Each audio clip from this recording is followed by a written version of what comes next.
So what does it mean to be on your Grizzly? It means hard work, dedication, and it means progress. Be on your Grizzly. Hard work, dedication, and progress. I'm on my Grizzly, y'all. I'm on my Grizzly. I'm on my Grizzly, y'all. I'm on my Grizzly. I'm on my Grizzly, y'all. I'm on my Grizzly. And if you're busy making moves, say it with me. I'm on my Grizzly, y'all. I'm on my Grizzly. I'm on my Grizzly, y'all. I'm on my Grizzly. I'm on my Grizzly, y'all. I'm on my Grizzly. And if you're busy making moves, say it with me. Coming to you from the City of Angels, this is the Grizzly Podcast, hosted by Irvin Scott.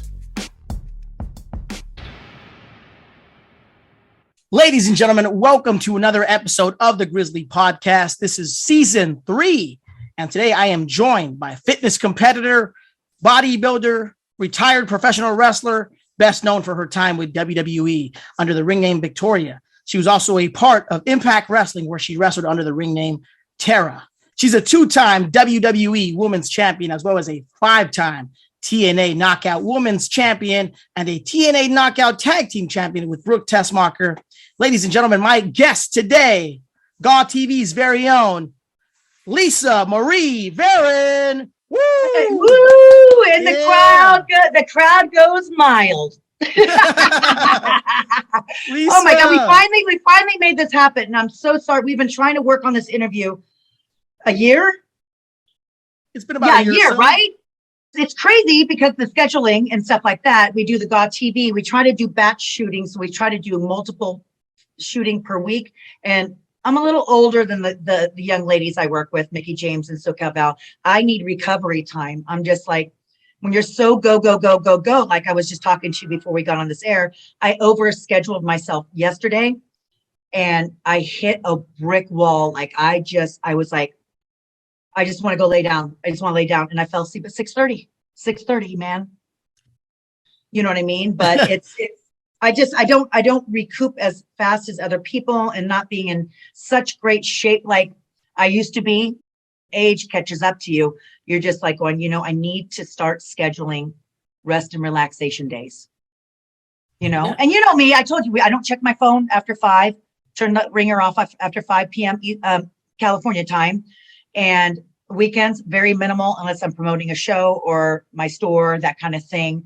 When it's work related, that kind of stuff. But when I watched that movie, Social Dilemma, it changed my viewpoint on everything. Just like you need to be present for family and romantic time and just enjoying home, Yeah, no, absolutely. And it's funny that you mentioned that, because that was actually it's on Netflix, right? It's like a documentary. Yes. Yeah. And that was a documentary that you actually recommended to me. I still haven't got a chance to see the whole thing, but I saw parts of it. I actually thought it was actually really good. And you're right when you say that, we need to be present in the moment, because I think we've gotten so used to just being around technology all the time. We've got our phones on us. Sometimes I'm up late as well, just kind of scrolling through my phone when I should be asleep. And, that's not a good thing. Sometimes we got to just get away. It's an addiction too, and also the guys that created this algorithm became victims of their own creation. So they became a slave to the phone. And I just, when I saw that, I watched it with my neighbors. It's a couple, Chris and Brent, and they babysit my dog sometimes. And I watched it at their house, and I'm super upset. I go, I fell victim. Like when they don't see you scrolling, they'll send you something that you're interested in. And I follow a lot of animal, like elephants and Pomeranians and Chihuahuas, all these, and then they'll send me something I'm interested, and it gets you scrolling.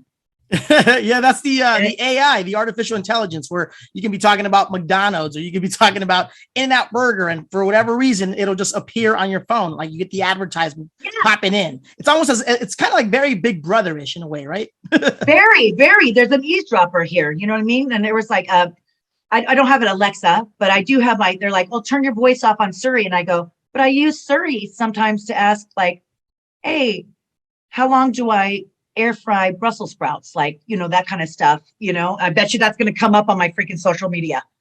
You know what I mean?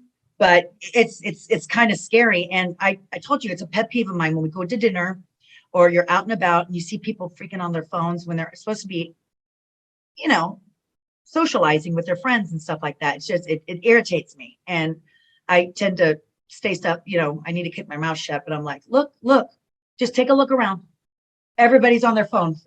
And I'll say that loud, I'm not yelling it, but I'll say it loud enough. And then people are like, wow, really? I actually am on my phone. I'm supposed to be out with my family.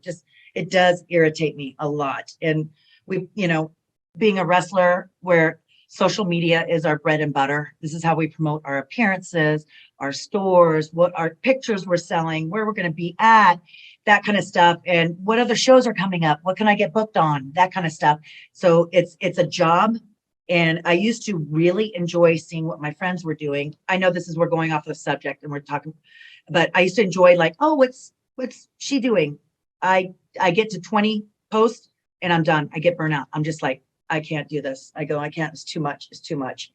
Yeah, I know. Yeah, no, I agree. You make a valid point there because, we sort of still rely on our phones for work.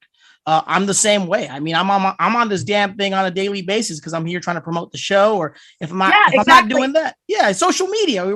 We're trying to promote the business in a sense, right? In our own way. It is a business tool. It is, so that's what I kind of view my social media as, a business tool now, not so much as pleasure. Like, I have two Facebook pages. One, I'm maxed out. I was supposed to be started off at family and friends. That didn't work out. I'm maxed out on that one. And my friend goes, you should start another one. I go, 3 Facebooks? No, I'm good. I am totally good. I downloaded TikTok. I have a TikTok. I don't even know what my password. I don't know my username on there. I'm like, oh my God, another freaking social media. I can't hardly keep up with what I'm doing now. Like, it's tedious, right? Yeah, it's a lot to manage. Also, it is. And also too, I told you I'm launching a store, not a store. I have my store, a big cartel store, but content page. It's kind of like a website just for content. Yes, it's Army brand, and I just Velvet and ODB. I talked to Velvet, and she was like going, "Oh, it's great, it's great, it's great." Literally yesterday was my meeting to say what you want to include, and I'm like, "Well, what do the other girls do and stuff?" I'm really clueless, but I'm excited. I can be a little bit more obnoxious on that one because it's a little bit. People are going to want to see that, I guess, or I'm going to turn people off, I guess. I love it. Hey, you know what? Any website with Lisa in it and all sorts of fun content. I mean, especially the stuff you do on social media, right? You have the videos where you're like a dill pickle and you're singing. I love that stuff. I love to watch the filters. I freaking love the filters because it there's sometimes I'm like, oh shit, I need to post something. I don't have makeup on. And there's it's only so much you can do with certain apps. Like, when you use the ones that add makeup on, you look away, the eyelash will end up here. I tried. So I like the goofy ones, which is more up my alley anyway. So I always look up. That's why I use Snapchat. I really don't look at what people send me on Snapchat. I just use it for the filters. I used to be really active on Snapchat, and then I fizzled on that too. So the website is out now, right? Correct. I'm very excited. It's going to be, I'm going to be working hard on it. I'm going to be doing live streaming, exclusive content, exclusive photo shoots that are just going to be posted on that. And like back scenes of stuff, normal life. Like, I think people for me, I'm a big John Travolta. I can't think of any John Travolta fan, right? I like to know what he's doing at home. I want to see him. What TV shows does he watch? I'm like, when you're such a fan of somebody, I'm like, what does he do? I love his pictures and his videos. He films with his daughter dancing. His daughter's freaking drop dead gorgeous. Oh yeah, I see her. I follow him. Yeah, I follow him on social media, and he posts a picture. They were doing that dance like this one, right? Yeah, that. Yeah, and I was like, oh my gosh, she's gorgeous. Holy Toledo. Gorgeous girl. And, he's gone through so much within the past few years. Obviously, he lost his wife, decade before he lost his son, and he's still able to kind of keep it together. Obviously, he's John Travolta, obviously, nothing stopping him. The bigger celebrity and the more problems you have, trying to camouflage your real feelings and be able to grieve privately is tough. And, you're still go mentality, but you're like, there's a point when you're like, I just want to stay home. I want to cry. I just want to be home and cry. You know what I mean? And just like, I think there's a lot of pressure the bigger celebrity you are, because no flaws. You're supposed to be Superman and nothing affects you, but God bless him. Yeah, absolutely. God bless him. But, I also want to say in regards to that, that's part of the grind, right? And that's part of being on your Grizzly. And that's the reason why we do this show, Lisa, because this is what the Grizzly podcast is all about. The Grizzly podcast is all about being on your grind. And, you have to go through the obstacles, right? In order for us to kind of be successful, we go through our challenges and we get past those challenges to see some positivity, some light. The podcast represents everybody such as yourself who are constantly on their grind, constantly on their hustle, motivating others to also do their best and want to be the best as well. Exactly. And I think people have a misconception about us wrestlers too, that we live the perfect life. We don't have problems. We don't have bills, and we don't have any worries. And it's not the case. I think we go through everything that other people go through. Going shit, I need to get another appearance. I have a big bill coming in. I just bought a car, not brand new, used, and I thought I can get a car for under $5,000. I had no idea. Got a used car I'm happy with. And I don't really drive. I live in downtown San Diego. I walk grocery stores right there, CVS, Ross. I don't need the car, but my boyfriend David needs the car to get back and forth and work. And I was like, I can get a beater. I didn't care what kind of car it does. I don't need a label. I'm not a label person. You know me. We've met before. We've had dinner and stuff like that. And you know me on more of a personal level. And I think a lot of people know, I think, about me. I don't think I have a filter. I think I'm pretty honest and open. I don't think I hide behind anything. I'm tell it like it is kind of gal. I'm proud of my career and wrestling and of my accomplishments and where I'm at now, but it is a struggle day to day. I still have struggles, it's normal. It's normal. And that's part of what we're trying to show here. The fact that, everyone goes through their own, challenges. Just because you're on TV means squat. We are just human as everybody else. You know what I mean? We just probably, most of them that are probably actively on TV and stuff like that, try to do the facade of my life is perfect. Perception is reality, that kind of thing. And, just like your show, it's real. Our show, God TV show, we just tell it like it is. There's a lot of tears because we get so emotional about it. You get passionate and you start going, you start getting it's too much. It starts taking over. Yeah, there's a lot of crying on ours. Happy tears and sad tears and just going off on something that we disagree on. And, and we'll get into all that. But let's talk about your career because, we got to know where it all started. There's some people that are watching this show right now that are also listening to the show, and they might not be familiar with your career. And here's the thing. You obviously have been putting in some work for quite some time now, but I want to just kind of inform those that don't know your career, just kind of let them know about yourself and what you've done and what you've accomplished. So you began. I began in, high school. Yeah. I was a cheerleader. I did dance, gymnastics, which when little kids come up to me, what should I do? And also there was an amateur wrestling in high school that were female friendly when I was young. It's a different generation. But just getting the basics on that, gymnastics helped me a lot. Cheerleading, being a ham and being ridiculed, whatever, and that eventually led you to begin your career in fitness competitions, right? Yes, absolutely. I did one bodybuilding competition. So when people say you're a bodybuilder, okay, yeah, I lift weights and I build muscle. So I guess I'm a bodybuilder, but I only competed in one. And I won the middle class, and I saw Fitness America on TV and NBC, these ones with dance routines in it. And they had certain moves that were required, toe touch it, split jumps and, certain back handsprings, certain kind of push-ups. And I was like, wow, what is this? I love it. Oh my God. And I taught aerobics too, step aerobics back in those days. Not jazzercise, don't age me too much, but No, aerobics was big. Yeah, aerobics was big. Like my mom was into aerobics back in the day. And not to, you know, yeah, I mean, it was a different time where like they were just pushing it hard, you know? Yeah, absolutely. And I saw that and entered a competition, and I got addicted to it. I'm like, oh, this is more up my alley. This is, you know, I'm a big ham. If I can show off, like, you know, my gymnastics skills and just my dance background and that kind of stuff. I did mostly hip hop as a kid. You know, I wasn't a ballet. Don't get me wrong. I'm not a ballet, jazz, or anything like that.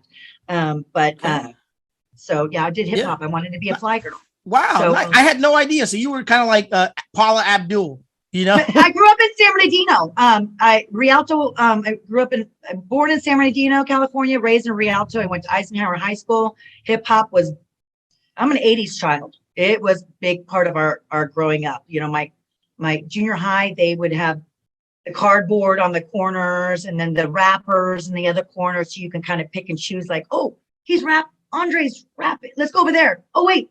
Now they're spinning, they're, doing their breakdancing and stuff like that. But okay, I saw that I competed in the Fitness America, and I met Tori Wilson. In 97, you won ESPN2's Fitness America series. And then 99, you placed second at a fitness event in New York City to earn your International Federation of Bodybuilders Professional Fitness card, right? Yeah, IFBB Pro Fitness I became. And I remember going to that competition. This is a funny story. I went there and I competed with a lot of the girls. I did Tri Fitness and all these ones, the Galaxy competition, which you do an obstacle course and then do the bikini round where they judge your symmetry and muscular development. And they also they added dance routine, obstacle course, and your bikini round.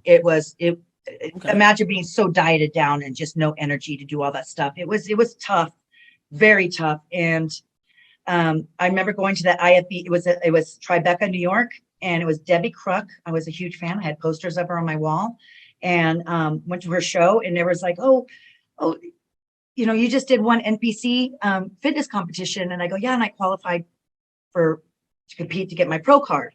And they're like, oh, well, gosh, good luck. I go, well, I'm hoping to get my pro card on this show. And the looks, I didn't know people have been competing forever and ever and ever to get their pro card. It's just like wrestling. I want to be a wrestler. I'm going to be a wrestler. Saying I'm going to be a wrestler in 2 months. Impossible. Yeah, I mean, I'm exaggerating, but I remember the dirty looks, and I'm like, and I ended up placing second, and I got my pro card, and I was like, I was done. I was just like, I was so like, you're representing health and fitness on the stage, and I'm about to pass out. And I was so muscular, and just to keep that body. I mean, it's a 24-hour job, just like wrestling. You know what I mean? I was like, I got my pro card. I'm good. I don't want to add more size. I was already jacked up enough, and I was natural. And like people were suggesting, hey, you need to do some other supplements. And I'm like, I'm sponsored by Perillo Performance and Metrex back in the day.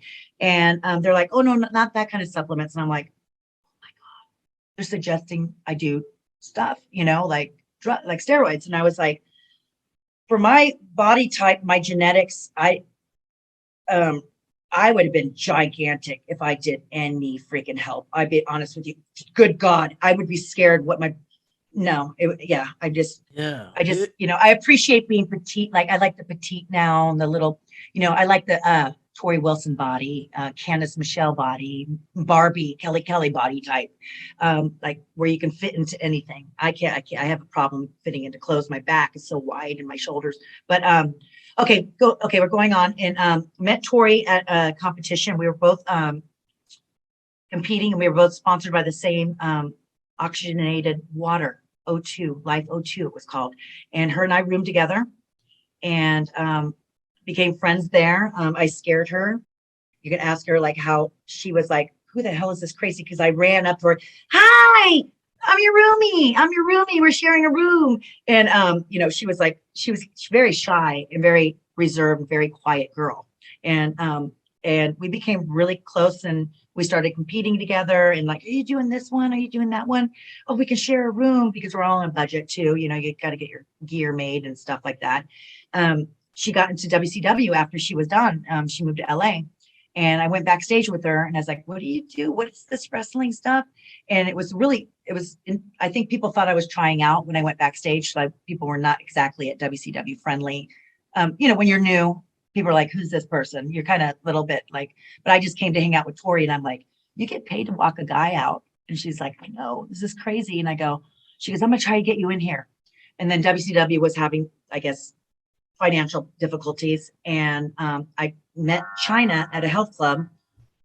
Didn't get into WCW. I did an extra. I was an extra. I sat on Scott Hall's lap, twirling his little curly Q, and I was in the limo with him. I see occasional tweets, people posting those pictures. I'm like, oh my God, dude, oh my God. And that was my intro. I didn't get paid. One of the, I was going to say fly girls, the Nitro girls let me borrow one of her their outfits. And I was like, I can't believe you get paid to do this. It was just shocking, but okay, go back forward, living in LA. I was married at the time, working at Crunch Fitness in West Hollywood, and met Chyna. She came in, and they charged her to come in the gym. And I'm like, what are you doing? That's Chyna. And I know who Chyna was, you know, and I wasn't really I wasn't huge in the wrestling. You know, California is not a big wrestling town. You know that. You know what I mean? Unless you're grown up with it, with the parents watching it, and it becomes part of generations, right? Yeah. And I went up to her. I go, I have two friends. Actually, I took a hip hop class with her, and I didn't bother her on that. But afterwards I go, hey, here's a stack of guest passes. There's no expiration date. If you're ever in LA, just use these and just fill in the blanks and stuff. And I go, I have two friends that are in the business, Trish Stratus and Tori Wilson. And she goes, wow. She goes, you have a really good look. Have you ever thought about wrestling? And I go, I think I can do what the guys do, like Rob Van Dam and Rey Mysterio, because gymnastics. And I thought I could be a high flyer and all that kind of stuff, until I saw the size of the girls. You know, they're not that humongous. I was the base, which I'm happy choosing to be the base. It's just so much risk and injury involved when you're a flyer. You know, I'd rather hurt myself and catch somebody than having I'd rather I was a good base. I was a base in cheerleading for the pyramids and stuff like that. And big quads, if you have big quads, you're going to be the base. And she goes, you have a good look for it. And she gave me the address where to send my stuff in. Sent my stuff in, spent $600 on my VHS tryout video, had it edited. This is $600 back in my day.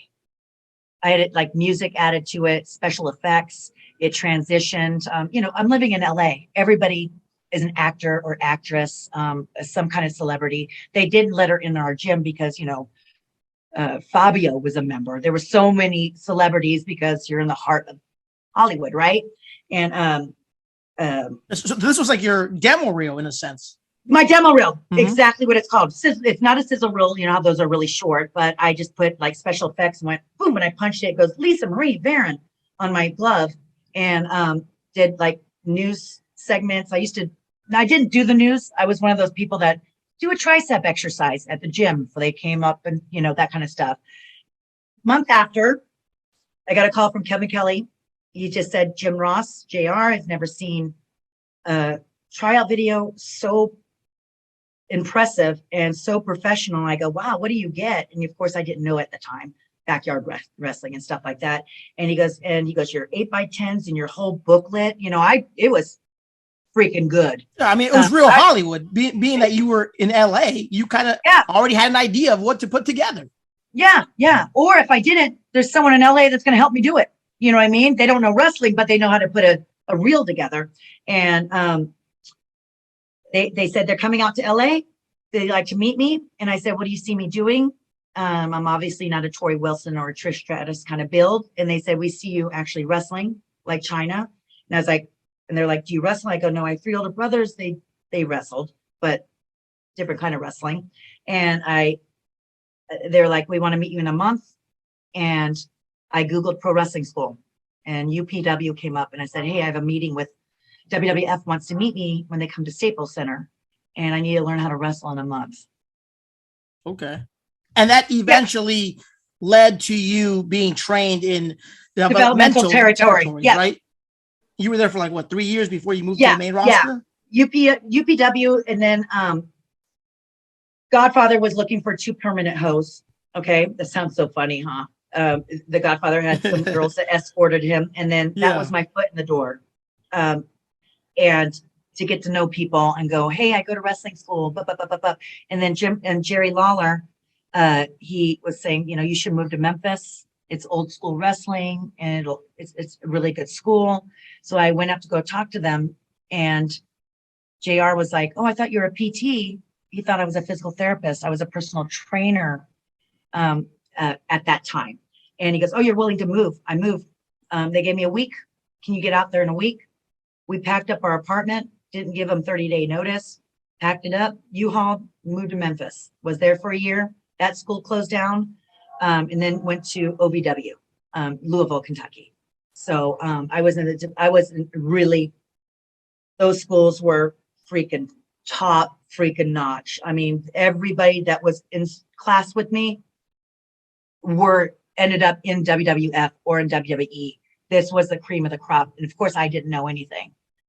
I worked my ass off. I didn't know shit, excuse my language, but I didn't know anything what the hell I was getting myself into, to learn to back bump. And when you're a gymnast, learning to land on your feet, it was just a different world. But I was like, of course, I can do it. Yeah. The tougher it is, the more challenge it is, I freaking got to get it, right? And trained my ass off and had couple, hey, we're bringing you to TV. Oh, we changed our mind. We're bringing you to TV. Come back from the airport, go back to OVW. They're like, wait, what are you doing back at school? I thought you're flying. And I'm like, they changed their mind. I got to train. And then so finally, got brought up to do an angle with Trish Stratus. Yeah. And you made your debut in June 2002. Obviously, you had an angle with Trish Stratus, and you went on to win the WWE Women's Championship. It was a title that you held twice in your WWE career. Let's talk about that angle with Trish Stratus, because the angle at the time was that obviously knowing Trish Stratus in the past. We didn't know each other very well. We just see each other at doing autographs for fitness competitions at in Vegas at Arnold Classic and stuff like that. But for storyline purposes, right? For storyline purposes, it was the storyline. Yes, it was that you felt betrayed by her because when you guys worked together as fitness models, she's somehow like left me behind, kind of upset you, or she crossed you by leaving you behind, and that's the reason why the angle started, right? Exactly, and I was okay with that. Any storyline, I think when people are like, "Oh, why did you do that storyline?" It's not our idea. We just go with it. Okay, you give me something, I'm gonna run with it. Doesn't work out, they're gonna change it. You know what I mean? And it's not like you say no. Like I always say in every interview, it's like one celebrity had to die at the end of the movie. You think he's not gonna sign the contract because he had to die? It's a movie. This is entertainment.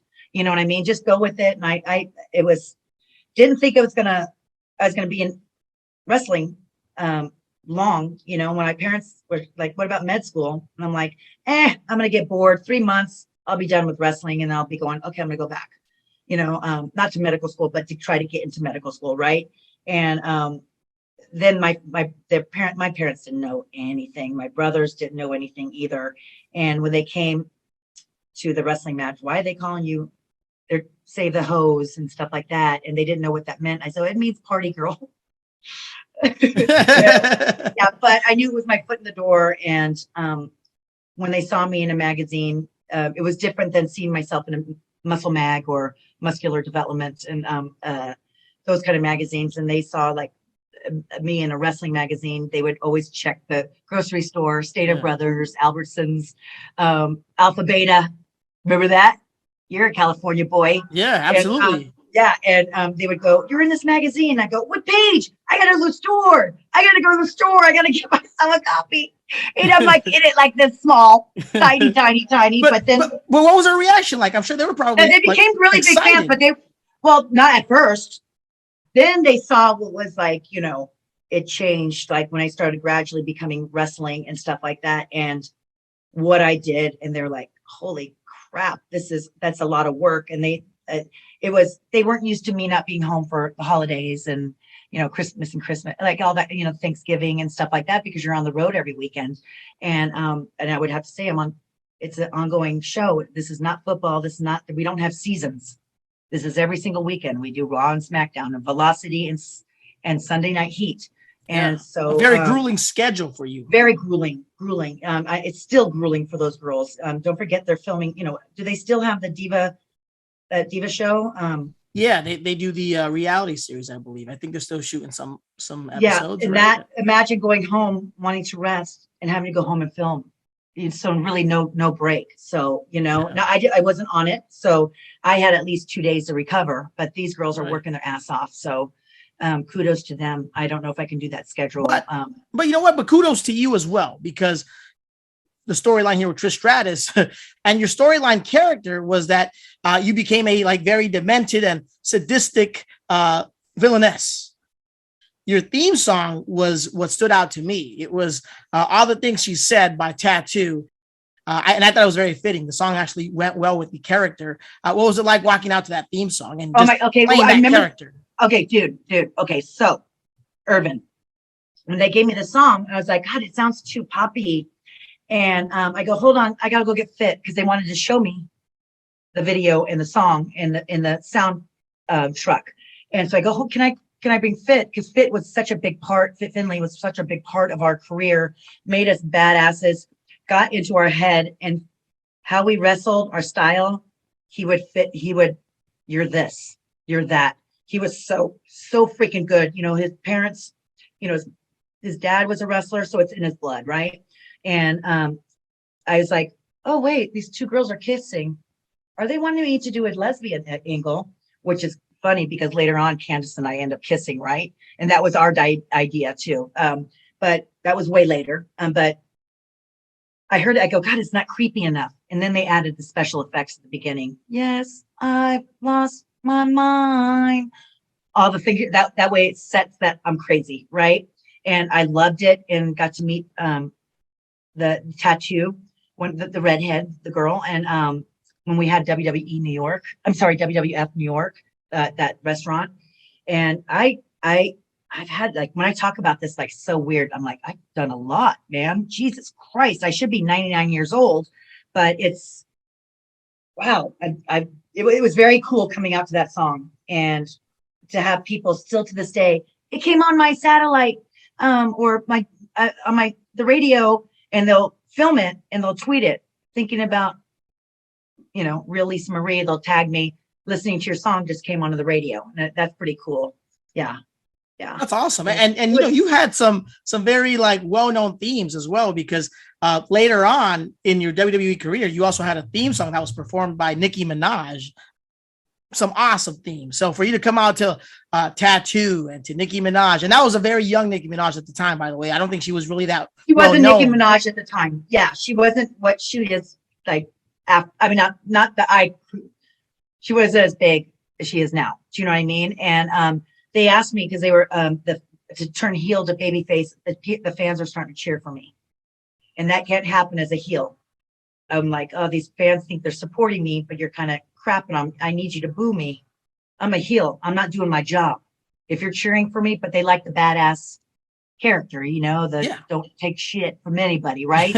and they asked me, hey, we're gonna turn you a good guy, and I'm like, oh my God, my character's so over right now. It's finally like I'm comfortable at what I'm doing, and they're like, well, what kind of music do you listen to?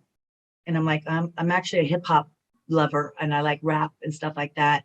And I did dance as a kid, and they're like, okay, you're going to come out as a dancer. That was it.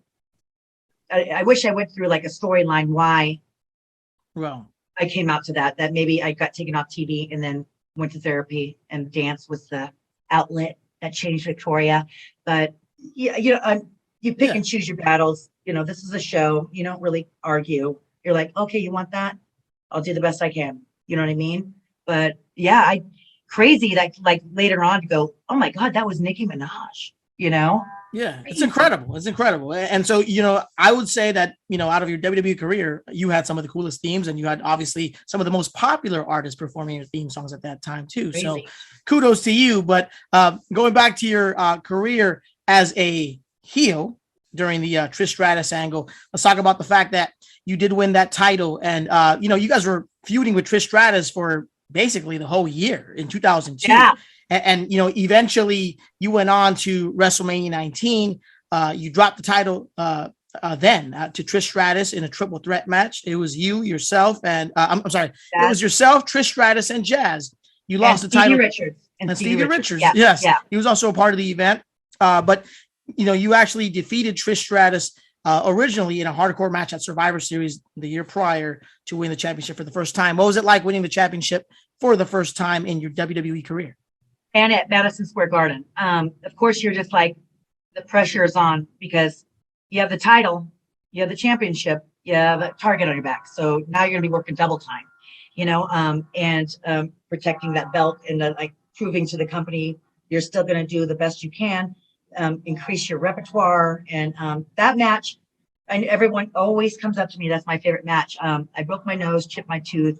When I watch it, I see this mistakes that the things that were supposed to happen that didn't happen. So of course I'm scarred. I have PTSD from it. Of course I love the match. This is why I don't like hardcore matches. And if I'm at an indie show or anything like that, if there's a hardcore match or anything with thumbtacks or ladders, you'll see me walk out. It terrified. It's not because of PTSD. It's just so dangerous what we're putting our body into. Things could go wrong, and we're human. We make mistakes. And man, I bumped my head at the end on the trash can lid. The trash can. And I just came back. I was like, oh my God, half of my tooth is missing. So this half tooth is fake, and of course, adrenaline's a hell of a drug, adrenaline, because you're just like going, oh my God.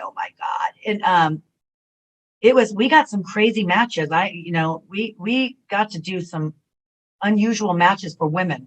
So it was really rewarding, but at the same time terrifying, because you're just, oh God, okay. Please do not get hurt. You say a prayer. Please, fans, get with us, try to, just be with us and just cheer the parts you're supposed to cheer for. Boo me, make sure no one gets hurt.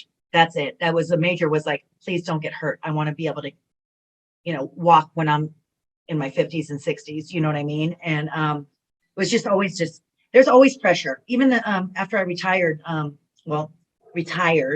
but in the indies, there's still a lot of pressure, because when you're a veteran, you can't mess up. They think, oh, she's a veteran, so she already has this. No, I have ring rust. I haven't wrestled in 8 months. And now I have an indie show. Oh, my body's going to kill. That first bump stings. You feel it in your toenails. And it's just there's no forgiveness.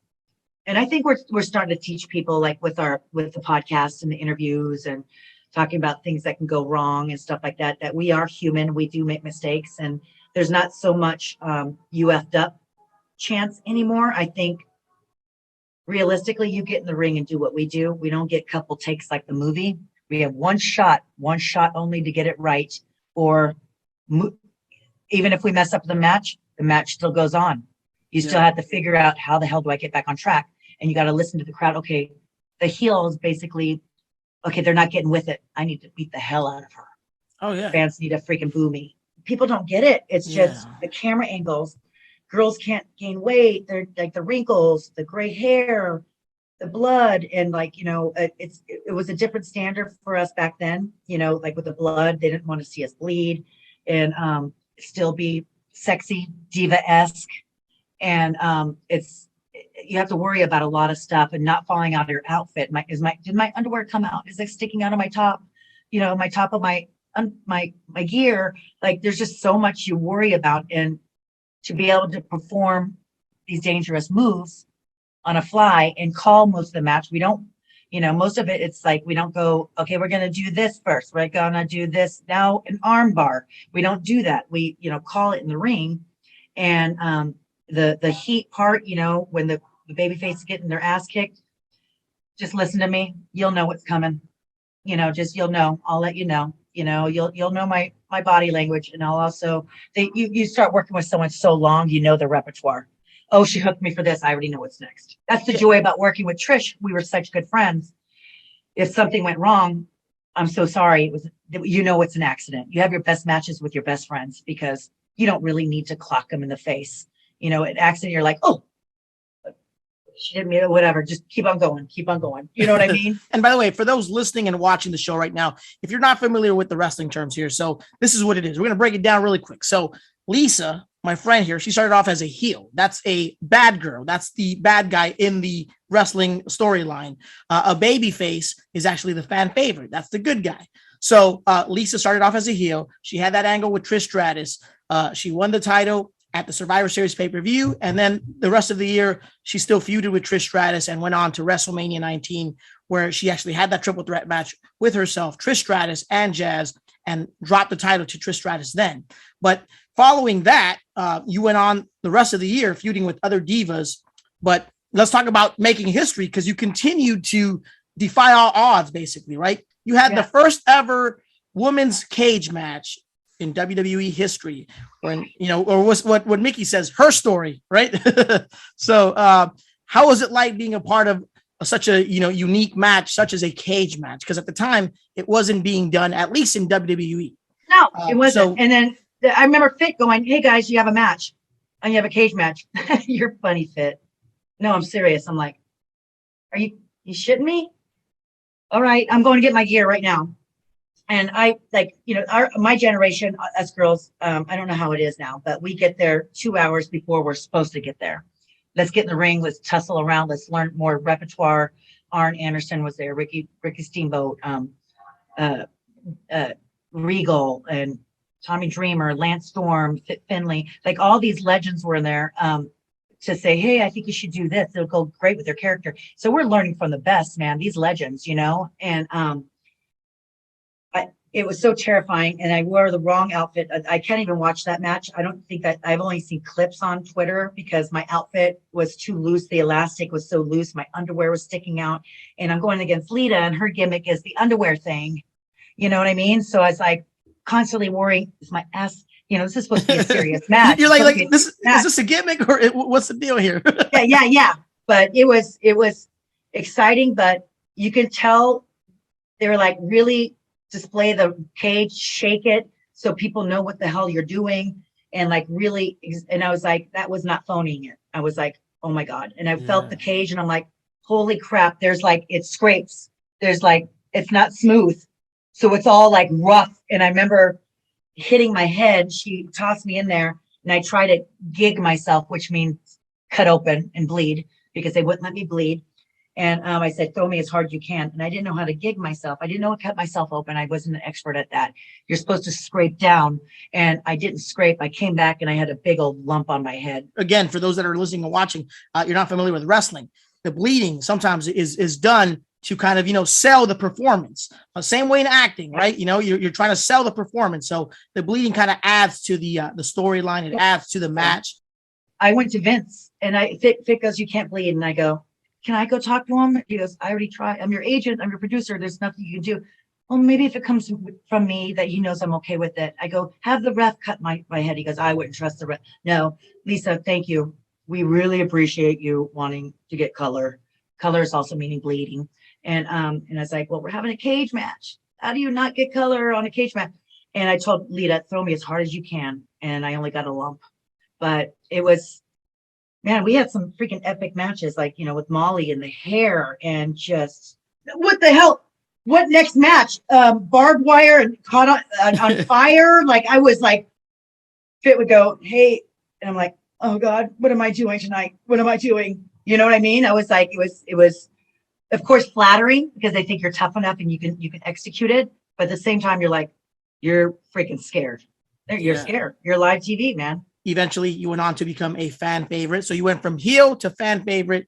You started a feud with Molly Holly after she attacked you. And on February 23rd, in 2004, you defeated Molly Holly, Lita, and Jazz in a fatal four-way elimination match to win your second WWE Women's Championship.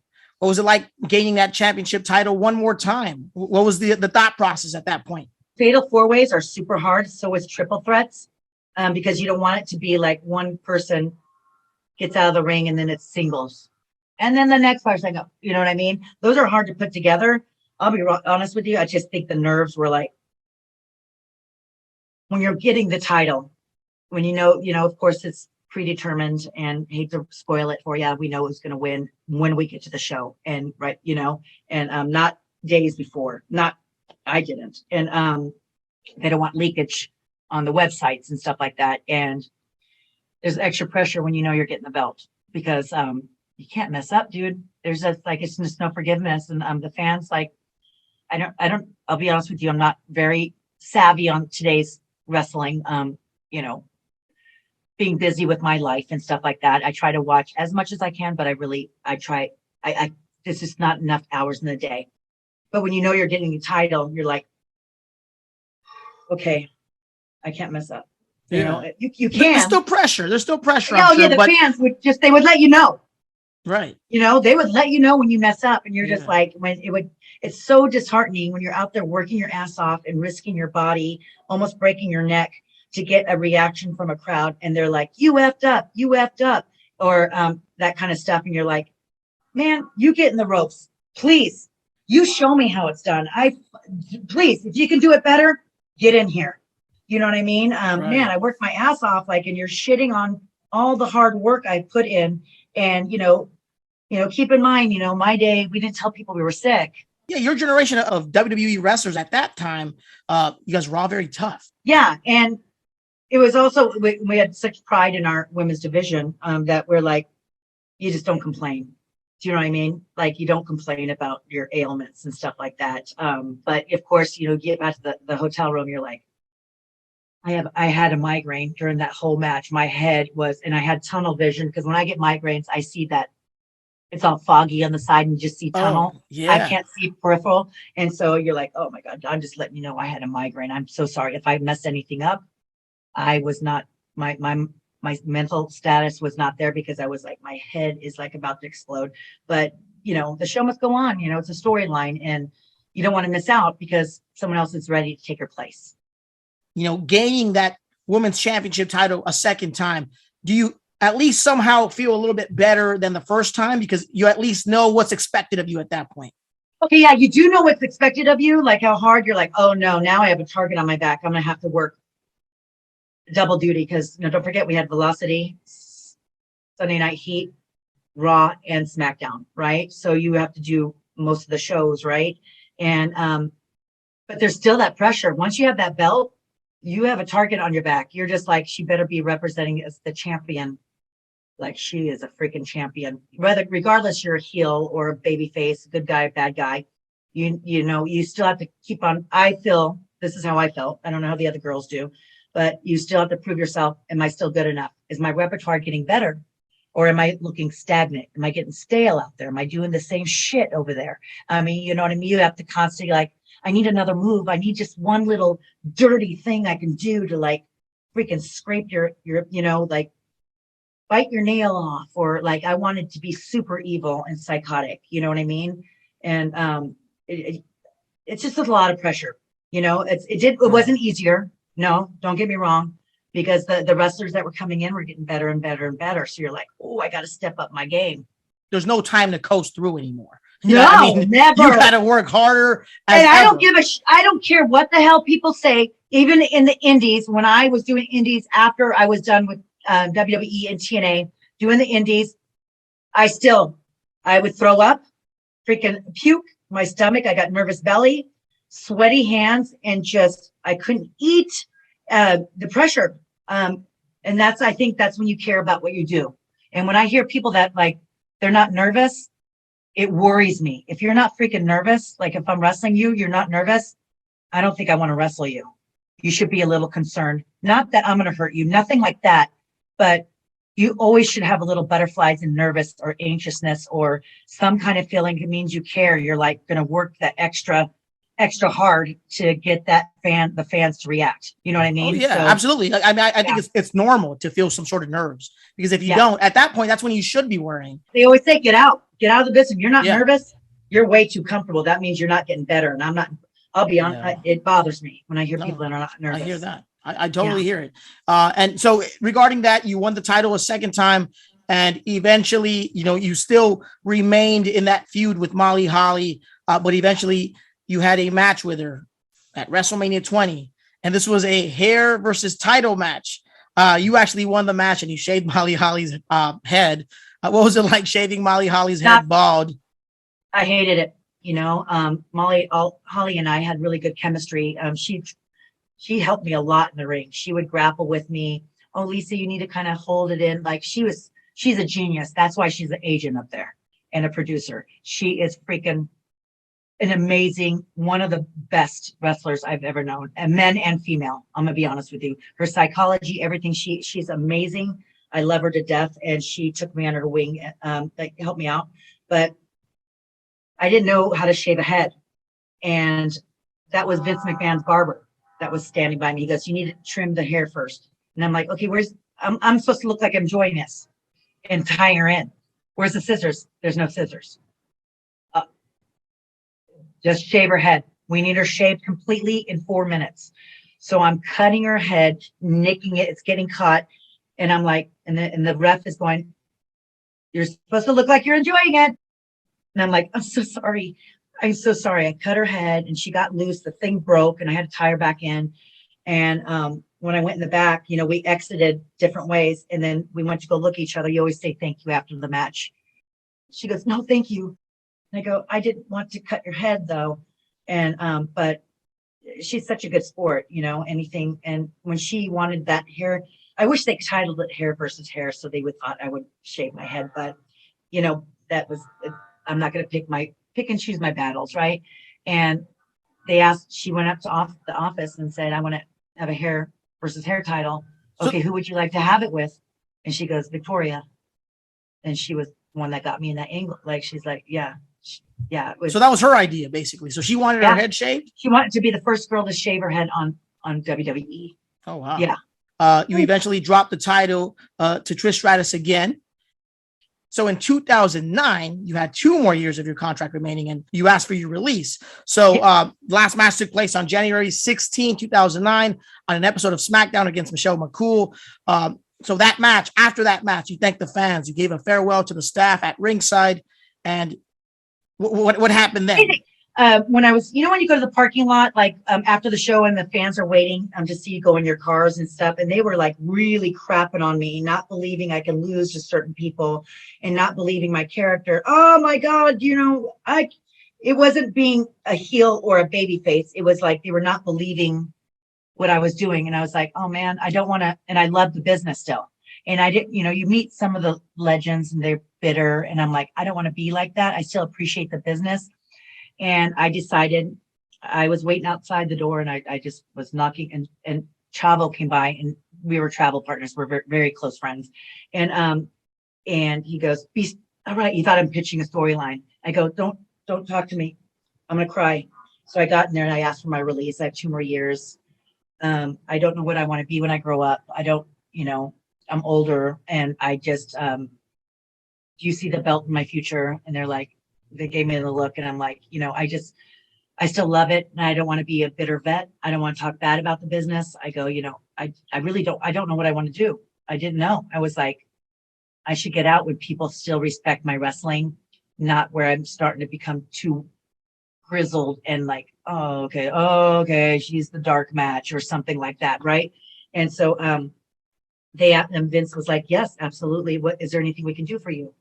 And I said, I just want one last match. And it was every weekend going to TV for 3 months. And I would see, they're like, I go, oh, I'm not wrestling. I'm like, and finally Michelle goes, we have our last match. And she's like, I'm winning. I tried to get them to get you to win so you can leave, you know, with dignity. It's still entertainment, you know, like that. It was very nice that she suggested that, and it didn't work out. I had a whole long speech ready, like, but I'm a crier. And so when I cry, I can't talk. I'm one of those people like, I can't do it. And but then TNA contacted me and I was like, I need to think about it. They're like, well, we want to debut you in 3 days. And I'm like, what? I decided, and I was watching them because I was good friends with Gail Kim, and their angle with Kong, their wrestling style was like, it was kick ass. And I was like, wow, there's a lot of girls I don't even know, and I've never wrestled. And what the hell? I'll try it for a year. then I ended up staying longer. I just wanted to try it first to see if it's a happy couple. You know what I mean? And it was amazing wrestling. I had fun, great matches, and endless possibilities. I mean, there was a new set of opponents to actually go up against. And that was fresh. And I'm going to be honest with you. So I had read that you had no plans to return to Impact Wrestling when you left the company. But just from what I saw on television as a fan, I thought you had a stellar career in Impact. And I want to say because of the fact that they actually revolved that company around you for quite some time. I mean, you held the title there at least 5 times. So you had, great programs with various wrestlers. You mentioned Awesome Kong. You had Mickey James, Gail Kim, ODB. Amazing matches. The beautiful people. Yeah. It was endless. It was so many. And Daphne, I just there was oh my God, you're just going, and then when people are pitching, I want to have an angle. And you're you're very flattered. You're wow.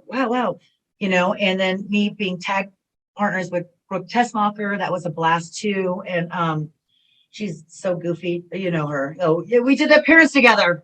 She's a hoot in real life and behind. She's just hilarious.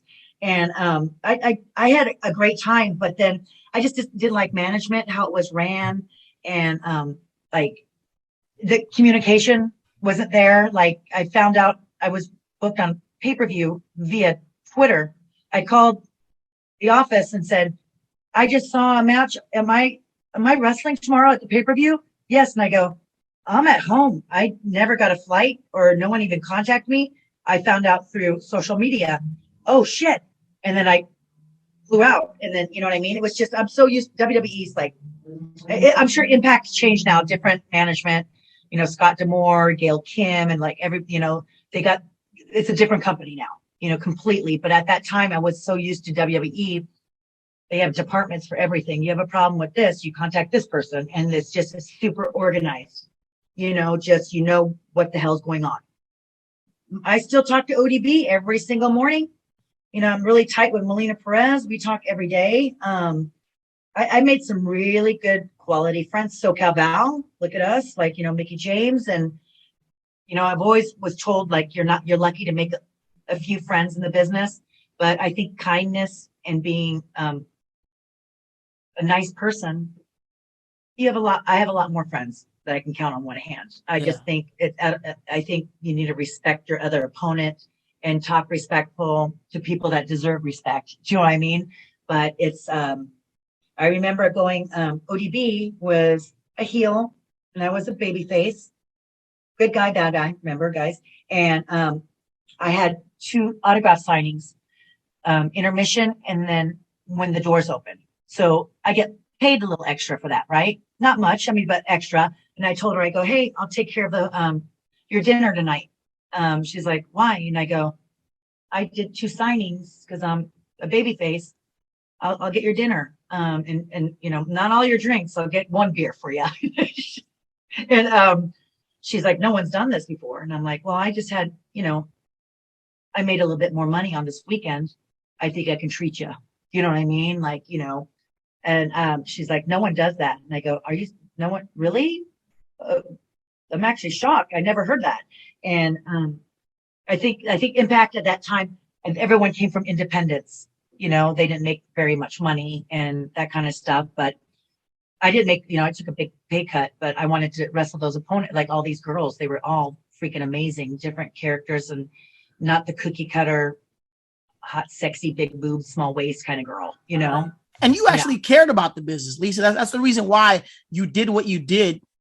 Yeah. You were one of the veterans that Impact had at the time, which I felt did a great job at representing the company. How about that? Thank you. No. Yeah. I was proud everywhere I went. I'm pretty proud of being part of something. You know what I mean? Even if I came from the indies, I still be going, yeah, that's right. I came from this school. You know what I mean? Yeah. And I know the type of person you are too. Just being around you, you're such a sweet person. You're so real, like you said earlier. You're straight to the point. You're direct, and I think that's another reason why, even somebody like Brooke Tessmacher, right, who is also similar to you in that sense, when you guys paired up, I'm sure it was probably like being with the same person, right? I think people got, they got annoyed, I think, with us. Like when Mickey James and I are together, and like it's SoCal, like it there's certain people that are like, oh no, they're them two together. Oh no, we're not going to get a word in. It's going to be all this goofiness, the intermission signing in the beginning and the opening, like when you open the doors. TNA did a lot of that, and we would slow down the line because we wanted to interact with the fans and joke and that kind of stuff. And people were like, dude, I'm first match. I got to go get dressed. You know what I mean? So, it was cool to pair up as a tag team with Brooke, because she said she watched me as a kid and was terrified. She used to watch with like in front of the TV on the floor. Oh, I don't like her. And we became really super tight. You know what I mean? And she's like, God, you're really nothing like your character on TV. I go, I'm not at all. It's so weird. I think being a nice person, I think you can play that bully really well. You turn into that asshole or that movie guy that you really hate, and you can exaggerate. They can tell you to tone it down, or you need to tone it up. You know what I mean? Turn it up. And by the way, and you eventually turned on Brooke Tessmacher as your partner. Obviously, you guys were both TNT. That relationship ended, at least in wrestling. What happened there? Whose idea was it to kind of scrap that tag team? Because I thought you guys were doing so well. I did too. It wasn't us, but I thought maybe they wanted to showcase Brooke as a singles wrestler. And then, I really don't know where it came from. I don't know who came up with the storyline at all, but there's a picture of us. We're face to face, right? Like this. Like just like this. Brooke is tiny, right? So she's down here. Sorry, it's like this. And she goes, well, how long do we do that face off? And I go, you'll know, you'll feel it. And you can see a little smirk. There's someone posted it, and she's like, she's doing this. She's looking up at me because she's so little, right? You know how petite she is. She's like, I don't feel it. I'm not feeling it. And I'm like, wait, just wait. And the fans weren't coming along. They weren't coming along. And I was like, screw it. Boo. We just got into it. But it was like her mannerisms and, the things she said. You've gone out to dinner with us when we did that appearance together and stuff like that. She has no filter either. And she's like, you be prepared to be shocked, like what she says. I think when my boyfriend met her for the first time, he was like, I never heard a girl talk like that. And I go, well, welcome to wrestling. Welcome to freaking wrestling. You're not, we don't talk normal. Yeah. We curse a lot. Right. That's just how it's part of the business. It's part of the lifestyle. It's very classless, but never cursed before getting into wrestling. Got into wrestling, I started using the F word. And when I came back home and it's talking how I was with my mom and dad were like, of course they cursed, but I never heard you talk like that. And I go, that's how we talk up there.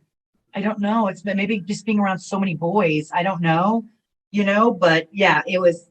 I've had a great career. Don't get me wrong. Yeah. Like, honestly, I've enjoyed it. And you made some good friends long life friends. And just like doing these interviews, it helps me reminisce, like completely forgot about certain stuff. I don't remember every single match I've had. You know what I mean? So. Daphne, I mean, you mentioned her earlier. We lost Daphne last year, at the end of last year. And it was so crazy because of the fact that she was on your show, like I think a month before the tragedy occurred. We zoomed afterwards. We're like, oh, the interview's over, because the interviews, you have to keep it at a certain time, or people with ADHD will stop watching and they're like, okay, this is enough, too much wrestling talk. And we were like, oh, we're not done talking. So we zoomed right afterwards. She was like, I want to do this more often. And so, we don't know what's going on behind closed doors with these people, like not these people, with your friends, because you really, in wrestling, I think at any job, to be honest with you, you don't show or you don't share the problems you're going with, because they're going to think, oh, she's dealing with a lot. We might give the storyline to somebody else. She's not mentally prepared for this, or you want people to think you're happy-go-lucky, this kind of stuff. And, we don't know, like I had no idea. Honestly, we had a blast with her on the show. We zoomed afterwards. We stayed on and we just turned off this laptop, and then we just got on our cell phones and zoomed on there and just caught up. She brought her cat in, and like, shocker, completely shocking. I wasn't one of the friends that talked to her every single day, of course, but you don't know what people are going through, and people don't have room to judge, and there's, basically I'm saying there's people out there to help. I wish she reached out to more people to ask, like, hey, I'm having problems right here. I'm not doing well. You know what? Fly out to San Diego. Do you want to? I don't have an extra bed. I live in a loft. I don't have a couch. I can get you a blow up mattress. You can sleep in my living room. We'll just hang out. You know what I mean? There's always a friend like that. But I think when you're that no hope, I don't know, like, no, it's terrible. Like, she just felt the easy way out. And I hate saying that. It's awful. I wish she reached out to more of us, and it also actually brought us all of our friends from old generations, like losing Ashley to Macero. We're more in each other's lives now because we're like, hey, I just want to let you know, if you're ever going through stuff, you can talk to me. I'm not going to freaking be a gossip queen and share it to the world.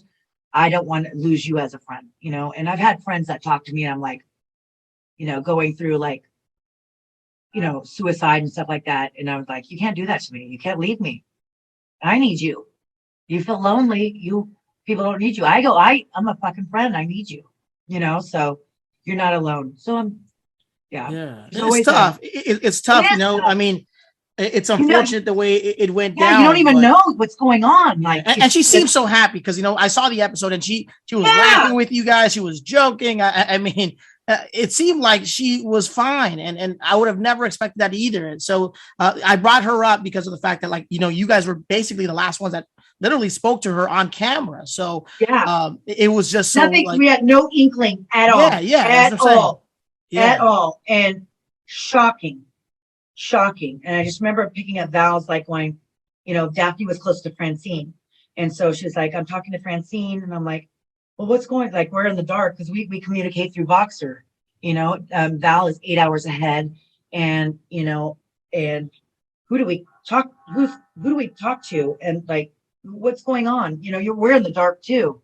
And so it's awful. And just to let people know, like, if you're going through that, there are phone numbers, and there's, you don't have to pay for therapy. There's free sites and stuff like that. You can talk to somebody that's not going to be judgmental. And I'm one that really highly recommends therapy. I don't see a therapist now, but when I got divorced, when I quit wrestling, I got therapy because I thought I was going to go through really bad stuff, because I was like, of course, you read about stuff like with wrestling history, we always get the bad press and stuff like that, and I was like, and they were like, oh God, you know what? You're okay. Your mental status is, you're okay with where you're at with your business. Now let me help you with your relationship. And I got divorced. I was divorced. So, like, therapy, I'm like very pro therapy. Like, When you were married to your ex-husband, let's talk about the fact that you own some businesses. You had the Squared Circle, which I thought was a very cool concept. There it is. He's wearing the sweater right now, the hoodie. It's for sale on my Big Cartel store. Lisa Marie Varon. Big Cartel. Everything I wear, mostly on the shows now. I'm getting rid of I'm paying for storage. San Diego's super expensive. Paying for storage, paying for parking spot. Like, I'm going through everything, but the restaurant was freaking heaven. I get along with my ex-husband though. Lee and I, I guarantee on my birthday, he always every year sends me, Lisa, it's your birthday, that kind of thing. And we talk, not daily, but no hatred. That's a great relationship to have, even after the fact that, you divorce each other, because there's some people that really can't stay friends. It didn't start off that way, but it ended up like, going through a lawyer and all that stuff. And I was like, I don't really want, I said, is it necessary? Like, it's not necessary. I said, I don't need like what his dad made. I go, I don't care if his dad, if if my dad left me money, that's to me. It's not, I'm not going to ask for family, like whatever. I said, and I also get along with my mother-in-law, still my ex-mother-in-law. And I still, like high holidays and stuff like that. And I didn't want to ruin the friendship with that family because I was married 21 years, together almost 25. Yeah, that's a long time. Long, dude. That's my whole adult life. Whole adult life. Okay, well, I'm happy to hear that, you guys were able to, at least keep the peace between each other after the divorce. But let's talk about the restaurant because it was a very cool concept. Show the hoodie for me one more time. It was the square circle. This is the Chicago flag. Yes. And, you know what? I'm not going to, I need to wear, I'm doing the squared circle expo. Wait, no, I'm not. Sorry. They haven't got back to me yet. But I should save it just in case they book me. But it was such a cool idea. I mean, like my ex-husband is a genius when it comes to business. He was the chef. He went to all these classes like sushi school and all these. He was just a genius. And people were asking me, why don't you open another restaurant? Because I'm not the cook.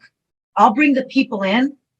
I'll go flyer Comic Cons. I'll go to anime cons and pass out flyers. Hey, we have the after show. Like we're showing anime tonight. That we would have anime night, and we would have indie night, Impact Wrestling, whatever, like Chikara Pro night, like indie shows that were local, and we would have a party bus that would take you to Raw and SmackDown, and then bring you back. You know what I mean? And so we had a lot of guests there that came.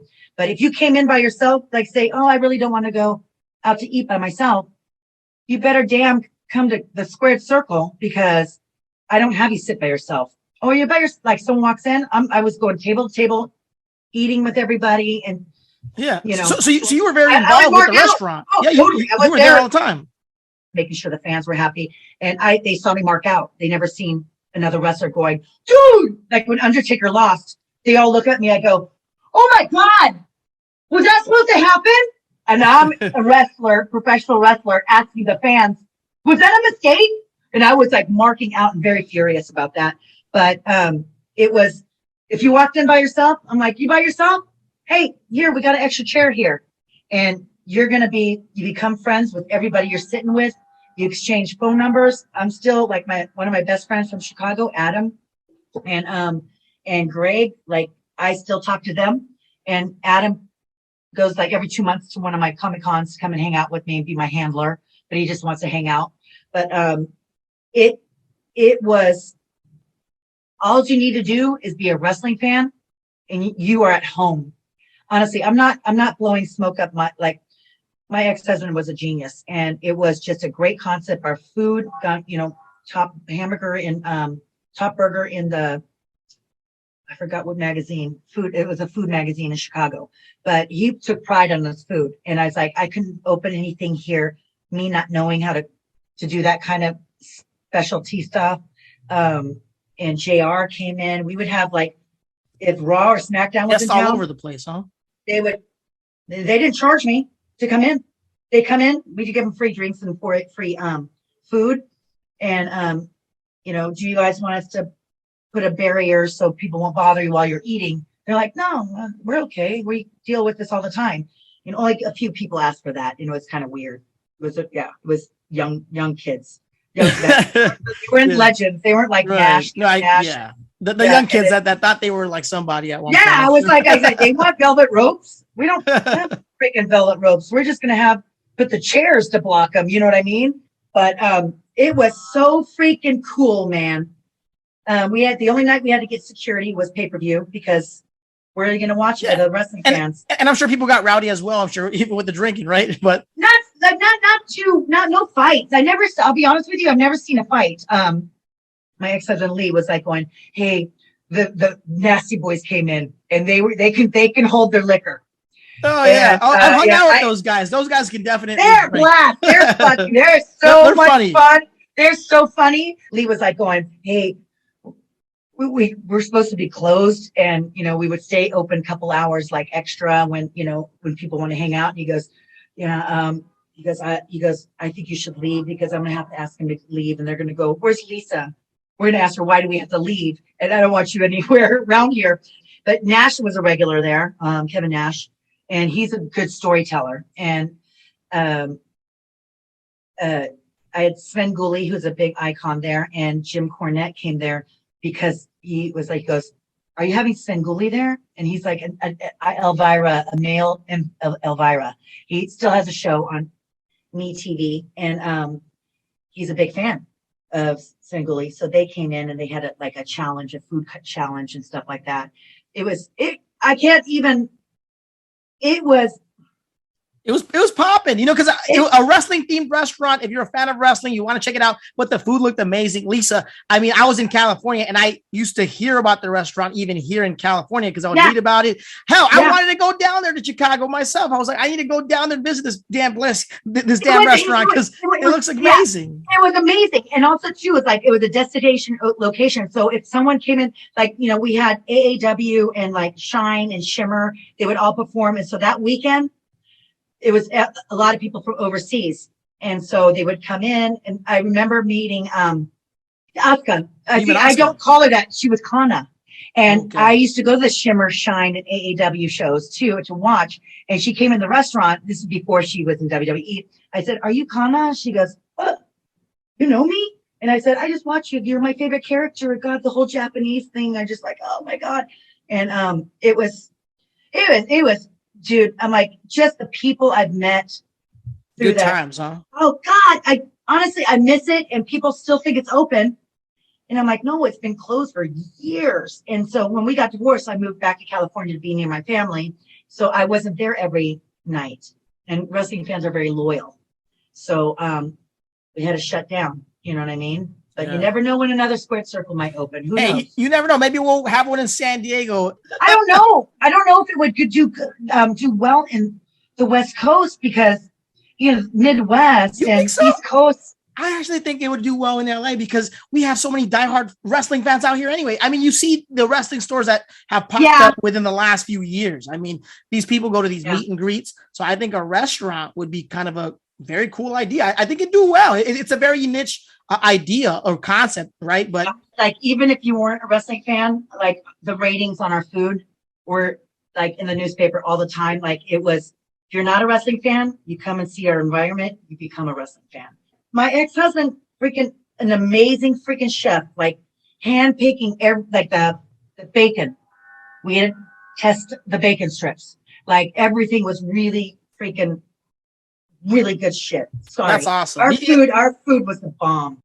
Amazing thing there you had going. And then you also had your own custom vehicle business, or it was a custom car. Yep, we pimped out cars. You basically had your own version of West Coast Customs. Exactly. And I had a Black Widow customs car. This is what the car that I drove. It was Black Widow. And I was hardly there. I would go there occasionally because it wasn't like a restaurant. I can just hang out. It wasn't like a table I can hang out. It was a different environment, but that was freaking cool. We won. We pimped out a Chrysler, won to display our Chrysler at Chrysler, the car show in Chicago. And so that was a big deal. And I'm telling you, my ex-husband is a genius on businesses. He never did it before. He was really good at whatever he got his hands on. It's in his family blood. It's just he's like Vince McMahon. I can do it. I know I can do it. Awesome. Okay. Very cool. So, I mean, the fact that you had all these businesses though, under your name, or I mean, basically they were just businesses that you were a part of. That shows the fact that you were also an entrepreneur. You were able to find success even outside of wrestling through your businesses.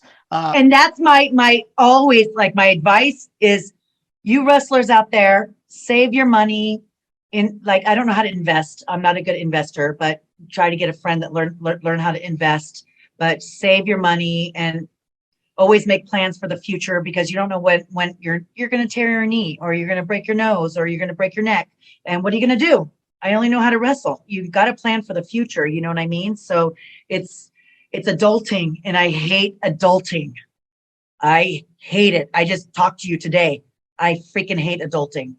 I wish I learned all that stuff prior, but my advice is save your money and, plan for the future, and just so you can not have to hustle and grind like that I'm doing. You know what I mean? I'm still hustling. I'm still doing Comic-Cons. I'm still doing virtual signings. I'm still doing Grizzly podcast.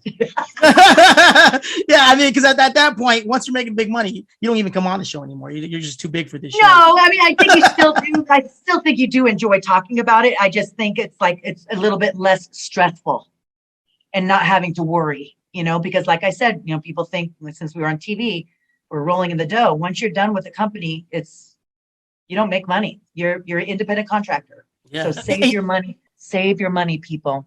Yeah. And Lisa, you know what? That's solid advice. And this goes out to anybody else that's not a wrestler either, because like Lisa mentioned, you can get hurt at any point. So you want to make sure you have some money saved up so that you have something to kind of fall back on in the future if something were to happen. Yeah. Hopefully not. Exactly. Like during COVID, I didn't get a pandemic check, I was like, what the hell am I going to do? What am I going to, I'm a grown up. I'm about to turn 51. What do I want to be when I grow up? I'm still hustling, because guess what? Every day I'm hustling. Hey, there you go. I always sing that to you. You always sing that to me. I love that song, by the way, because it definitely keeps me on my true. Grill. Yeah. It's true life, man. Are. Yeah. So you know what? So Lisa, I want to talk about one last thing here, because after you left Impact Wrestling, obviously you focused on so many other things. You talked about your businesses, and you also talked about the fact that you've done conventions. And that's something that you're still doing to this day. But eventually, you made your return to WWE at their Royal Rumble in 2021. And this was actually your return after how many years at this point? Years, right? I mean, I want to say, okay, so 2009 was the last time there. So yes, yeah. More than like 10 years for sure. Yeah. And I was so what's the hardest secret in my life to keep, honestly. Mickey James knew one of my friends in North Carolina, SoCal Val, because I got the phone call and it was a 203 area code. That is WWE phone. That's the area code. Okay. And I went, and I didn't answer it. And I voxed the girls and I said, WWE just called me. Well, call back. What do they want? I go, I don't know. I'm not even with the company, and I was nervous. I was like, what? And they were like, we want to have you come back to WWE, like for the Rumble. And I'm like, okay, when is it? It's in 2 weeks. And I go, I haven't been to a gym in 2 years, more than 2 years. I have ring rust. I don't have gear left. I don't have my red extensions. I don't have Botox. I don't have fake nails. You're getting Lisa Marie. You know what I mean? I'm not svelte. I'm like, I don't diet. I like my food. I'm a foodie. And Irvin, it was, I puked so much there. I had nothing in my system. I got so blown up. 2 weeks to get ready for the ring. You cannot do. I bought a recumbent bike that was on sale at Big Five, $99, right? And 120, and then I had 20% off membership thing. Nice. Gotta save that bread, man. Heck yeah, man. Heck yeah. You know me, I'm this Dollar Tree. And I was so nervous because the pressure of like coming back and this not looking the same as I did before. I've, gained some weight. I don't have my red streaks anymore. I don't have extensions. I don't have my fake nails. I don't have gear. They're going to be disappointed. I didn't want to disappoint the fans. I didn't want that. And it was like, oh, don't you wish it was in front of a live crowd? I'm going to be honest with you, it was better that it was the computers, that they were all on there. I think I would have been majorly, I don't know. I'll be honest with you. I wouldn't even be able to tell you how I would have felt, but Tori was looking for me. I didn't even tell her. She's like, sis, what? And I go, I didn't want to tell you. I didn't want you to call Candace, and Candace knew, and then she'll tell Lillian, and then everyone known. And the saying is, if you want anybody to know your business, you tell a wrestler. There's it's hard to keep a secret for wrestlers. Not certain people. I'm not saying everybody. And I didn't know what Mickey and SoCal about, you need to do it. And I go, it's 2 weeks. I don't look like what I used to look like. I go, I'm going to feel super insecure. The fans they're not going to know who I am. I self-doubted myself so much, which is not healthy. but that's wrestling. That's when you care too much. And they're like, you need to do it. You need, people have been waiting for you to come back. And I go, I know. And they're like, and this is great. This is like, reuniting again. And I'm like, you're right. So I had to get my gear made. The extensions were too expensive. And I was like, I'm not going to be doing that. Fake nails. No. But my gear, I was just like, if you guys are looking for gear, buy Joanie on Instagram. I have another girl that's working on something for my Comic Cons. I can't wear the same gear every single day. And I wear gear at Comic Cons and my conventions because no one wants to meet Lisa. They want to meet freaking Victoria or Tara, I think. But, Jolene, she goes, I have some of your gear patterns, but I go, I'm not that same size, Jolene. She goes, you're going to have to stop at my house when you land. So I called her. I said, Jolene, I can't make it. I am freaking so nervous. It's the night before rehearsals, like to find out our numbers. And I go, I'm so nervous just landing here and just trying to hide myself. And I just put so much pressure on myself. I didn't want to disappoint anybody. And she goes, Lisa, I need to fit your bottom. You don't want it too high anymore. And you don't want cleavage. I was like, I was trying to be age appropriate too, and try to match my body, what it looks like now. I needed some help and girdles and stuff like that. We do use I found a great girdle on Amazon, you guys, but, I'm not sponsored, by the way. I should be sponsored by them, but, cut the check. There you go. Right. Exactly, man. There you go. Entrepreneur. Maybe you should reach out and be my sponsorship guy. That's what I can do. Yeah. It's so, Tori found me. She goes, where have you been? I go, I've been outside. She goes, what are you doing outside? And I go, I'm so nervous. I can't be around too many people. I'm just so like, oh my God, I'm just so nervous. She goes, you need to eat something. Did you eat something? And I go, no. She goes, let me bring you fruit. You can't wrestle on an empty stomach. And I'm like, but I can't eat too close to the show because I'm going to throw up. She goes, you're puking already. And I'm like, I'm dry heaving. I go, I'm nervous. I just was. And then you can see someone said, I can tell you were nervous when you're walking out. And I go, no, I wasn't. The reason why when I walked out, I went to go like this. I had to look at what it looked like, the computers, where all the faces were on there, because I only seen it on TV. So I was like, I had to go, oh, okay, that's what it looks like. So I kind of like, oh, okay. You know what I mean? And it was incredible. I had a great time. The girls were amazing. I didn't think they would remember who I was. And it was, I downplayed myself a lot. It's like, my name is Lisa. And they're like, I know who you are. And I'm like, oh, okay. You know what I mean? Because I've been out of the business so long. But it was so remarkable. Sasha Banks was there. Bailey, and just like Bailey was like, give me that move. I want to take that move. Because she was such a fan of mine. I met her when she was like 11 or 12. I might be exaggerating. And there's a picture online that exists, right? Where she actually met you. In line to get, yes. Yeah. To get I'm going to be a diva too. And you know how many times you hear that? And people don't realize what hard work goes into becoming a wrestler. They get to leave home and, you're living very frugal. You might be having a couple roommates. And we're living out of a car. Molly Holly did that. And she was like, give me this, give me that, give me this. And she was so lovely. And just to like her to live her dreams, it was so cool. And Mickey had to pull me aside a lot. She goes, you're freaking Victoria. Give them what you are the shit. And she was giving that. I go, I'm like, thanks. I go, do you remember my moves? I forget. Am I missing anything? I'm kidding. I forget, I was just putting so much pressure on myself. So worth it. WWE was wonderful. I did go into the gorilla position where we go out, and that's where we go out through the black curtain. And I go, you guys need to give me more than 2 weeks to get ready for a match. I go, my lungs, I think I'm gonna cough up a lung. I mean, like, it takes a lot of training, not just cardio and working out at the gym. You have to get in the ring. You know what I mean? I didn't have a ring to go to here, Amazing though. Yeah. Amazing. I loved it. Haven't watched the whole thing.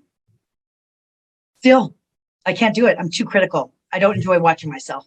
I thought you did great. I saw Twitter, just the clips. That's it. I was like, saw that looked good. Well, I watched your performance, right? Your return to WWE, and it was crazy because you talked about how like when you made your appearance, when you were making your way down to the ring.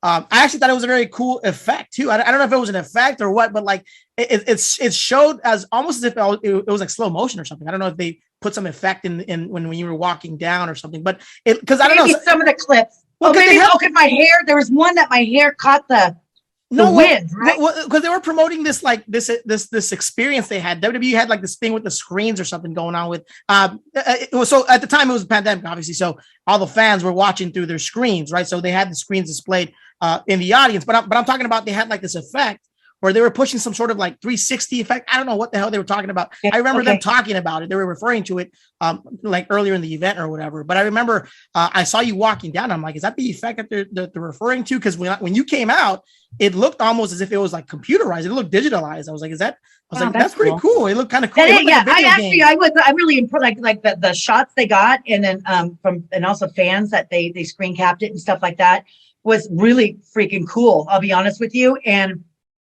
yeah, you look confident. You look great. I was a little nervous, but I was trying not to show it. But I was like, do I run? No, I'm going to get winded. Don't run. But if I'm in a rumble, I want to hurry up and eliminate people. So what's my mentality? I had to go back into wrestling psychology. So I was like, and of course the computer thing, seeing people's faces, I'm like, I even said like in my head, oh, this is really cool. The fans are actually out there, but just not physically here. This is amazing. And it was incredible. Honestly, a lot of people thought I was going to come back to this last Rumble, and I didn't tell anybody I was or was not. I purposely didn't tweet or text or anything on that weekend. So I wanted people to think I was there because I didn't want to spoil any returns. Like Melina, I had to keep that secret. I knew I couldn't even tell SoCal Val and Mickie James. And I was like, well, do you know she's going to be there? I go, I don't, if she is, she's really faving me. She's really keeping me in the dark. But I knew because she was like going, oh, I'm doing cardio in the morning. I was like, she's either has a photo shoot lined up or she's getting ready for something. And the Rumble is coming up. And I didn't ask her. And she goes, I got to tell you something.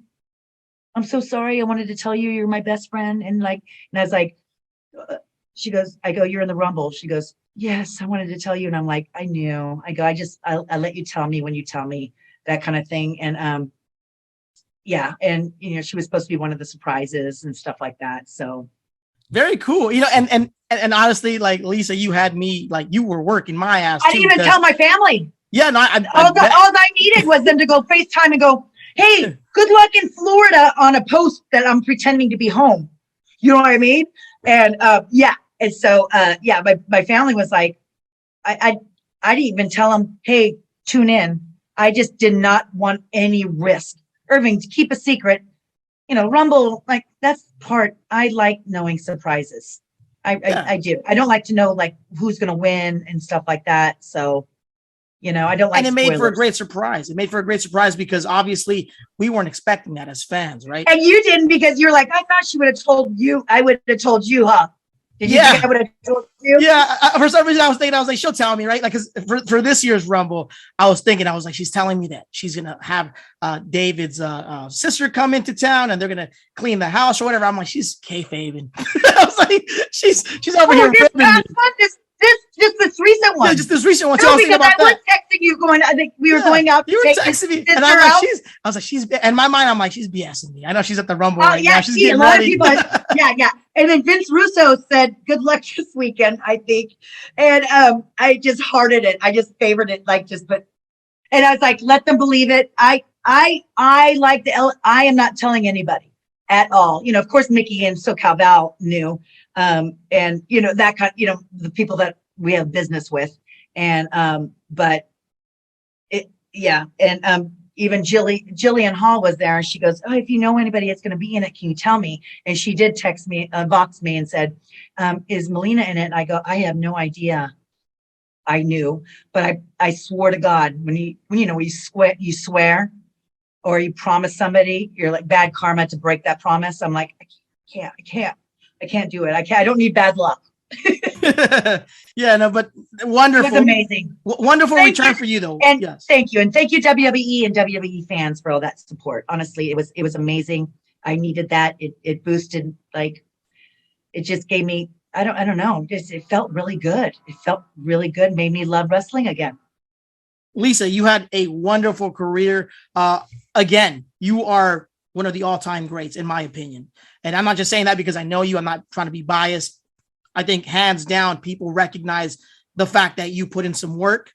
You were somebody that actually just, learned the business, took the time to appreciate what the business entails, and wanting to learn how to get better as a wrestler as well. So kudos to you, my friend, for just, being on your Grizzly this entire time. Your wrestling career will always go down as one of the best of all time, I want to say. I'm saying? Like it'll definitely be a remembered career. And again, I'm looking forward to when you announce the Hall of Fame induction, because I definitely want to talk about that and promote it on my podcast. So you're sweet. You're very sweet. Haven't heard anything, and I'm being completely truthful on that. Yes. Not ribbing me, right? You're not ribbing me? I'm not ribbing. I'm not ribbing. I'm not ribbing. Honestly, I don't know. And it's not like we make the decision, but I appreciate hearing it from my friends like yourself and people that think I should be. And then also the fans that they're like, oh, you should be in there. Like, thank you. I actually appreciate that. Who knows? I couldn't tell the future. Honestly, I can't. If I say, yeah, someday I'll make it, that sounds really conceited, and I'm not that kind of person. But that's completely fine. You don't have to say it. I'll say it. It'll definitely happen. So, hey, WWE, if you guys are watching this, whoever's watching this over in Stanford right now, please get my girl in. Give me a couple weeks to get ready. I haven't worked out still. Give me a couple weeks to lose weight to fit into a dress. I love it. But Lisa, again, right now, I want to thank you so much for being a part of this show. Is there anything else that we can look forward to? I know you're doing God TV right now. Plug the God TV, plug the merch. Let's talk about it. Yeah, we're on youtube.com/God TV show. You can see SoCal Val and myself and Mickey James. I'm hosting a show, and it's just us girls talking nonsense. We always have guests. Not always. Sometimes we do a special one with just us three so we can all catch up and be super goofy and not, interrupt other people. But it's going well. We just finally hit the subscribers. We're so excited. But you'll just follow me on Instagram, you guys. Just my appearances. I only promote, I don't show my whole schedule. I promote the week of when I'm doing a show, because I don't know what's going on next month. To go, oh shoot, she's gonna be at this Comic-Con. You know what I mean? But I have a lot of Comic-Cons coming up. Wrestling's an icon, I believe. I'm gonna be WrestleCon. All three of us girls are gonna be on there. Yay. SoCal Val will be and I will be, I think, Philly, Icons of Wrestling. That's the one. I have so many guest appearances, but I want to personally thank Grizzly Podcast for having me on the show. So sorry it took so long, but when you have your own show, you know how exhausting that is. It's a lot of work. People think we just do a show and it's done and it's edited and it's perfect, ready to go, rock and roll. You have to do the descriptions. It's a whole to do, and thank God for SoCal Val knows how to do that. But Grizzly, thank you so much. Absolutely. So Lisa, with that being said, being that this is the Grizzly Podcast, we got to leave them with some advice. So again, we have everybody that's just trying to constantly pursue their dream. They're on their hustle every day. So if you were to offer advice to anybody that's just trying to, pursue some sort of goal, what would you say to these people?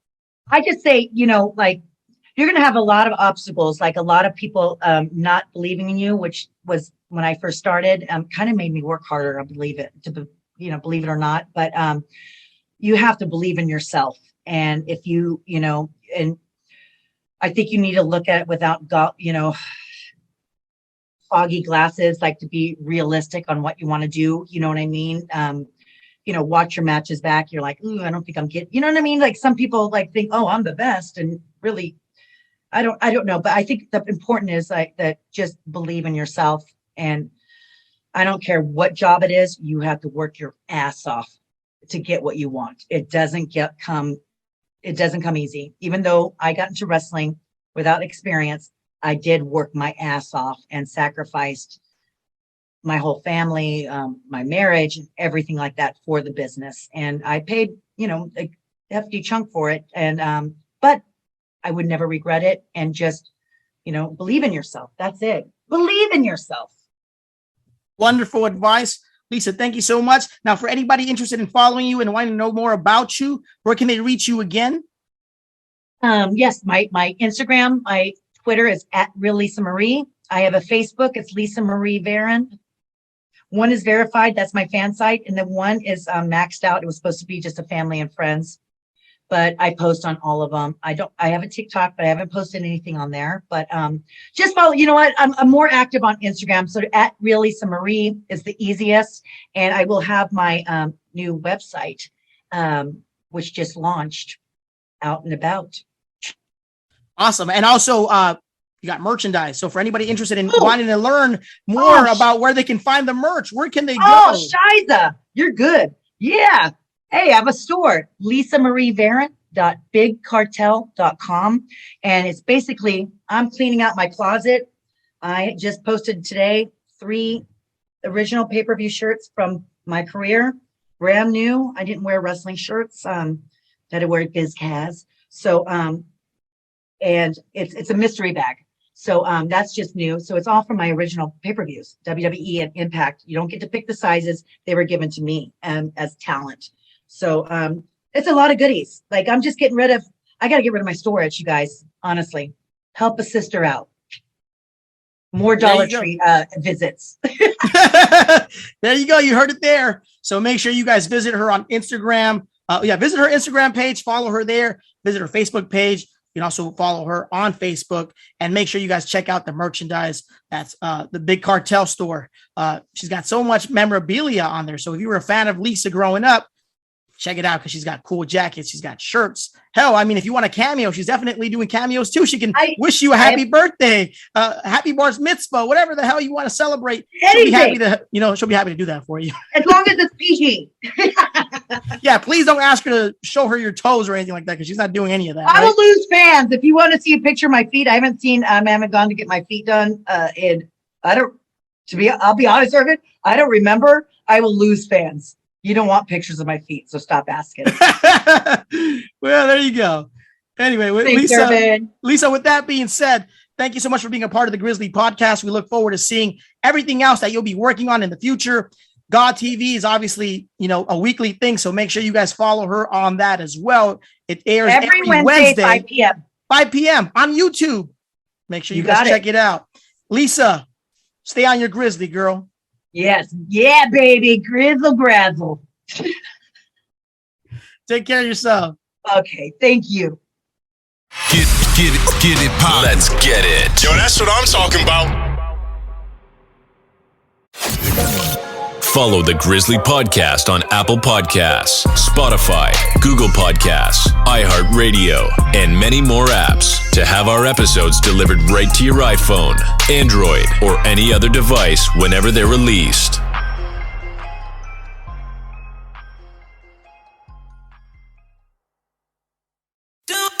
Don't miss a thing. Subscribe to the Grizzly Podcast YouTube channel to access full episodes, video clips, and more on YouTube.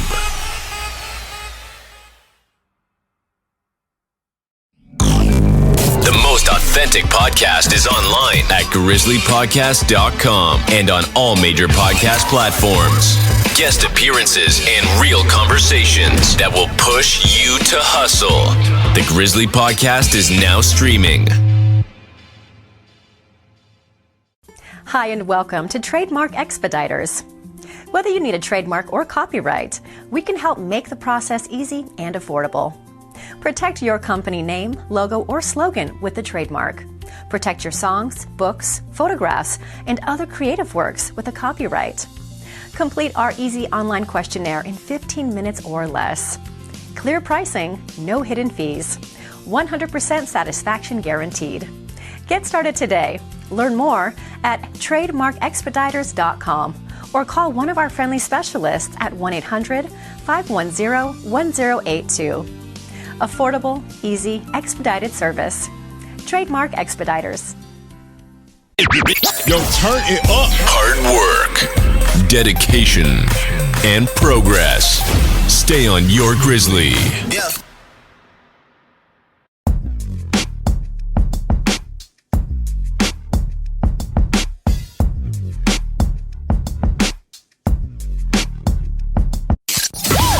Thanks for checking out another Grizzly podcast episode. We'll see you next time.